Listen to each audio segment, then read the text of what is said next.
بسم اللہ الرحمن الرحیم الحمد للہ رب العالمین والعاقبۃ للمتقین والصلاة والسلام علی سید الانبیاء والمرسلین وعلی آلہ واصحابہ ومن تبعہم بإحسان الی یوم الدین اما بعد۔ ابن ابی شیبہ کی ایک حدیث ہے جو کہ امام ظہری رحمہ اللہ سے ہے کہ رسول اللہ صلی اللہ علیہ وسلم عید والے دن گھر سے نکلتے تھے اور عیدگاہ کی طرف جاتے تھے تو فیکبر حتی یأتی المصلی، رسول اللہ صلی اللہ علیہ وسلم تکبیر کہتے رہتے تھے یہاں تک کہ عیدگاہ آ جاتی تھی، اور پھر عیدگاہ پہنچنے کے بعد آپ صلی اللہ علیہ وسلم اس تکبیر کو کہنا بند کر دیتے تھے۔ اس کی حدیث صحیح ہے لیکن یہ حدیث مرسل ہے۔ میرے پیارے ساتھیوں، اللہ رب العزت نے قرآن مجید کے اندر ہمیں اس چیز کا حکم دیا ہے کہ جب ہم رمضان کے روزے رکھ لیں تو پھر ہم تکبیر کہیں۔ اللہ تعالیٰ قرآن مجید کے اندر ارشاد فرماتے ہیں وَلِتُكْمِلُوا الْعِدَّةَ، جب آپ گنتی پوری کر لو تو وَلِتُكَبِّرُوا اللَّهَ عَلَى مَا هَدَاكُمْ، پھر تم تکبیر کہو اس طرح جس طرح اللہ تعالیٰ نے تمہیں سکھایا ہے، وَلَعَلَّكُمْ تَشْكُرُونَ، اور تم اللہ کا شکر بھی ادا کر سکو۔ اللہ رب العزت نے اس کا ہمیں قرآن مجید میں حکم دیا ہے۔ اب تکبیر کے جو الفاظ ہیں وہ الفاظ مختلف ہیں، جن میں سب سے معتبر اور سب سے زیادہ کہے جانے والے یہ الفاظ ہیں اللہ اکبر لا الہ الا اللہ واللہ اکبر وللہ الحمد۔ یہ وہ تکبیر ہے جو کہ آپ کو کہنی ہے۔ یہ تکبیر آپ عید کا چاند نظر آنے کے بعد سے شروع کر کے عیدگاہ میں داخل ہونے تک کہتے رہیں گے۔ یہ سنت رسول بھی ہے اور اس کا حکم ہمیں اللہ تعالیٰ نے بھی دیا ہے۔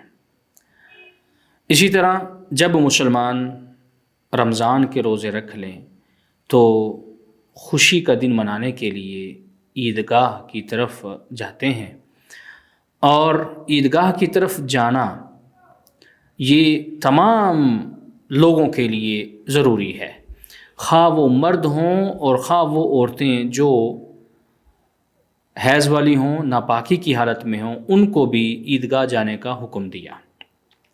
حضرت ام عطیہ رضی اللہ تعالی عنہ فرماتی ہیں کہ نبی کریم صلی اللہ علیہ وسلم نے ہمیں حکم دیا کہ ہم مسلمانوں کے ساتھ جا کر عیدگاہ میں دعا بھی مانگیں اور وہاں پر حاضر بھی ہوں، لیکن نماز نہ پڑھیں۔ وہ نماز نہیں پڑھیں گی بلکہ مسلمانوں سے وہ جدا رہ کر دعا کے اندر شریک ہوں گی۔ اسی طرح عید گاہ جانے کے لیے اور عید کی نماز پڑھنے کے لیے ایک مسلمان کو چاہیے کہ وہ اچھے اور صاف ستھرے کپڑے پہن کر اور خصوصی اہتمام کر کے غسل کر کے خوشبو لگا کے، اگر نئے کپڑے نہیں موجود تو دھلے ہوئے صاف کپڑے پہن کر جانا چاہیے، زینت کو اختیار کر کے جانا چاہیے۔ اسی طرح ایسی زینت کو اختیار کرنا جائز اور درست نہیں ہے بلکہ حرام ہے، جس سے اللہ اور اس کے رسول نے روکا ہے، جیسا کہ داڑھی کو منڈوانا یا اپنے کپڑے کو اپنے ٹخنوں سے نیچے کرنا، اس سے عمومی طور پہ رسول اللہ صلی اللہ علیہ وسلم نے منع کیا ہے۔ یہ کام عام ایام کے اندر بھی نہیں ہوں گے، اور خصوصی طور پر جب آپ عید کے لیے نکلیں تو بھی یہ کام آپ نہیں کریں گے، بلکہ کوئی شخص اگر یہ عمل کرتا ہے تو اس پر توبہ واجب ہے، اسے چاہیے کہ وہ توبہ کرے اور اپنے اس گناہ پر اللہ تعالیٰ سے معافی مانگے۔ اسی طرح جس شخص نے عید کی نماز پڑھنے کے لیے جانا ہے، اسے چاہیے کہ وہ امام کے آنے سے پہلے پہلے عیدگاہ پہنچ جائے تاکہ وہ عید کا خطبہ بھی پورا سن سکے اور امام کے ساتھ مکمل نماز بھی پڑھ سکے اور دعا میں شریک بھی ہو سکے۔ اس میں تاخیر نہیں کرنی چاہیے، بلکہ اس میں اہتمام کے ساتھ کوشش کر کے صبح کو نکلنا چاہیے۔ بلکہ اگر فجر کی نماز اور عید کی نماز میں زیادہ فاصلہ نہیں ہے، فرق نہیں ہے، تو نماز پڑھنے کے فوراً بعد عیدگاہ کی طرف آپ نکل جائیے۔ پہلے اٹھیے، غسل کیجیے، اچھے کپڑے پہنیے، فجر کی نماز پڑھیے اور پھر عیدگاہ کی طرف نکل جائیے۔ اس سے فائدہ یہ ہوگا کہ عیدگاہ میں جا کر آپ کو بیٹھنے کا موقع ملے گا جس میں آپ ذکر و اذکار کر سکتے ہیں، اللہ کی حمد بیان کر سکتے ہیں۔ اس اللہ نے، اس رب نے ہمیں یہ موقع دیا کہ ہم نے یہ رمضان گزارا، رمضان کے روزے رکھے، ہمت کے ساتھ، کوشش کے ساتھ، احتساب کے ساتھ، ایمان کے ساتھ۔ اس پر ہم اللہ کا شکر ادا کر سکتے ہیں۔ لیکن اگر ہمیں جلدی ہو جانے کی اور ہم تاخیر کا شکار ہوں، گھر سے ہی لیٹ نکلیں، تو اس میں کوئی حادثہ بھی ہو سکتا ہے گاڑی تیز چلانے کی وجہ سے، تو جان کا بھی نقصان ہو سکتا ہے۔ اس لیے وقت دیکھ کر، اس کا حساب لگا کر، اس کو اپنے شیڈول میں شامل کر کے عیدگاہ جلدی پہنچنا چاہیے۔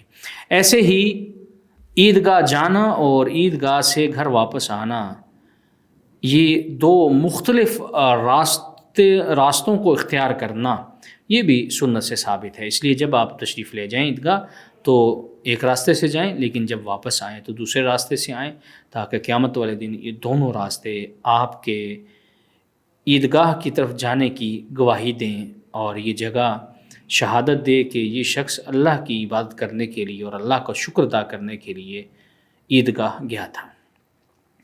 اسی طرح عید الفطر یا جو عید رمضان کے بعد آتی ہے، اس پر جانے سے پہلے تاک کھجوریں کھا کر جانا رسول اللہ صلی اللہ علیہ وسلم کی سنت بھی ہے۔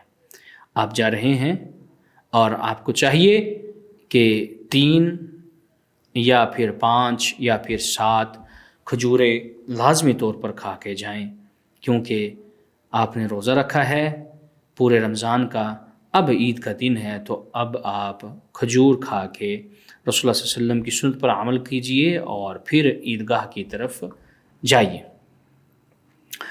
اسی طرح جب آپ عیدگاہ میں پہنچ جائیں تو وہاں پر دیکھیے کہ لوگوں کا جم گٹھا ہے، لوگ وہاں پر مجتمع ہیں، جمع ہے لوگ وہاں پر، صفیں بن رہی ہیں، لوگ کھڑے ہیں، امام کے انتظار میں ہیں۔